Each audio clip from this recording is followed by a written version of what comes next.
I'm so excited to bring this comedian. They were the original host of Tattoo Momedy.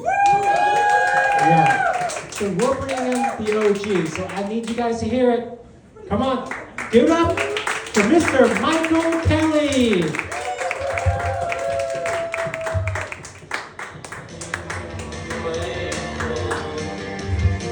Thank you so much. How are we doing, Philadelphia?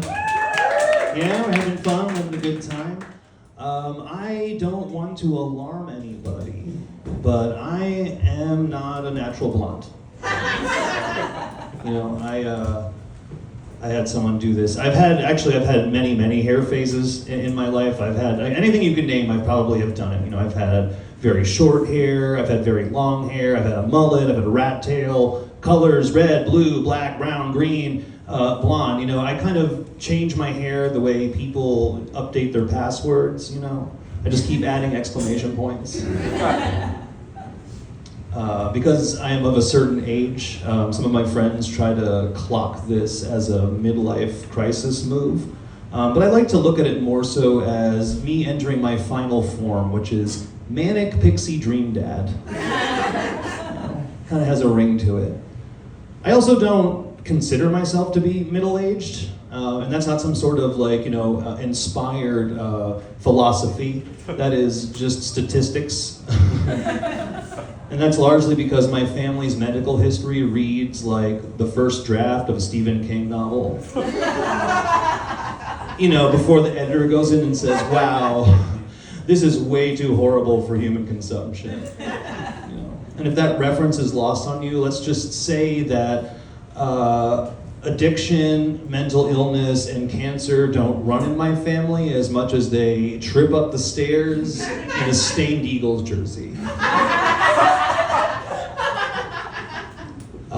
I've done pretty good thus far, though. I did have my first big medical scare a couple years ago.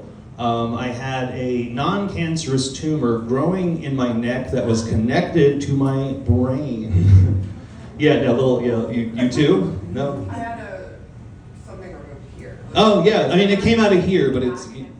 Oh no, yeah. Lucky me, it was. I mean that's not like. I mean I guess I don't know if that's lucky or not, but I got out of that pretty unscathed. I mean what happened was mostly is that like my eyes are now two different shapes. So it kind of looks like I'm not quite believing what anyone's ever telling me. Or like I just got up from a very difficult nap. And I've never had surgery in my entire life, ever. I still have my tonsils, which is crazy. So I didn't realize how many steps were involved to having major surgery. Like I sat the first day that they decided to do this, or when we had to do it, I sat with a nurse practitioner and she asked me a lot of questions. And the first question she asked me was, do you have a living will? And I paused and I was like, yeah, I want to be here. Things are okay, I have my rough days. And then she stops me and she's like, no. Not do you have a will to live. A living will is a document that tells us what we should do with your assets should anything happen. Now, I'm a comedian. So my assets at the time included an elderly Shih Tzu and an untold amount of debt. So I said, okay, well, I guess the Shih Tzu goes to my sister and the debt goes to Wells Fargo? And she stops me again. She's like, no, you need to go to a lawyer and they will organize all of that for you. I was like, oh, okay, that makes sense. Well, I can't afford a lawyer, so isn't one like appointed to me or something? And she's like, this is a hospital, not a court of law. And I'm like, oh, wow. I must be the dumbest person you have talked to today. And she said, you're so funny. I'm like, you didn't say no. It was a wild ride though, because I had no idea, and a lot of doctors didn't know because it was a very strange neurological tumor. And I remember the first couple of doctors I spoke with said, like, you know, okay, we need to run more tests, but there's no need to panic yet. I'm like, I'm sorry, what? No need. When is the time to panic? There's a weird thing growing in my neck. Like, you're not gonna run tests and find something cool, you know? It's not like the MRI results are to come in and be like, oh, it turns out it's just a labubu. How fun. I don't know. But I will say that whole experience profoundly changed my life. You know, I started looking at everything very differently. I started saying yes a lot more, you know, especially in the tattoo chair. Big time. I'm covered up pretty much, but I have many tattoos, including one that I got on a TV show called Ink Master. Are you all familiar? Yeah? Yeah, we know this show? Okay. So before I say anything else, please don't guess which one, because you will hurt my feelings. Because most people assume when you go on that show, you're going to leave with the most terrible tattoo imaginable. And if you've watched any amount of that show, it's not it's a pretty fair assessment. But I will say, you know, does anyone have a bad tattoo? Clap? No? Anyone? It's okay. You know, I welcome you home. This is a safe space. If you have a bad tattoo or a stupid tattoo, you know, we're all family. Yeah, okay, great. Welcome home. Because honestly, if all your tattoos are really good, that's fine, you know. I might pay you a loose compliment, like, wow, that's a beautiful portrait of your Nana. But like, if you've got, I don't know, like a dolphin playing the bongos in a Baja Blast tank top, I'm buying you a shot. You're cool, you know. We might make out. I don't know. You know, I don't know. People ask me like how different it was to get like a tattoo on set versus like in a shop, and it wasn't terribly different. I would say the biggest difference was, you know, when I go to a tattoo shop, you know, Dave Navarro isn't there vaping and making small talk. You know, that's the biggest difference. Oh man, are you anyone single? No? You're all in relationships? Really? You're single. One person? Okay, it's just you and me, I guess. The rest of you are. You're all gonna find this very relatable, I suppose. I don't know. I'm single. I'm out there on the prowl. I'm doing my best. I went out dancing the other night, and I went for a drink, and I was standing in line, and I was next to this handsome fellow, and he starts talking. Oh, I'm gay. Did I need to explain that? I'm never sure. Clap it up if you knew I was gay when you saw me. It's okay. We're gonna get a little playfully homophobic. Yeah, you thought so. Okay. Now, for those of you who didn't clap. How many of you thought I was gay when I started speaking? Oh, really? Okay, you know what, that adds up, because that does throw a lot of people, because, you know, it's like I sound like an NPR correspondent, you know, but I look like a Ukrainian Adam Levine impersonator. Easy. Really, yeah. Really, it could be either way. Yeah, I mean, I stand here, you know, the picture of heterosexuality. That guy is straight. Yeah, that man is drowning in pussy. Absolutely. I don't know. So I'm talking to this guy, and he's being really flirty. And then he drops this line. He's like, "Oh, I guess I'm getting older. I just turned 25." Now, I don't know how old I might seem, but I'm 45. And, oh, thank you. I had so many options. Seemed pretty good. I mean, yeah, this isn't a bad version of 45 to me. You know, I don't look like a vice principal or anything.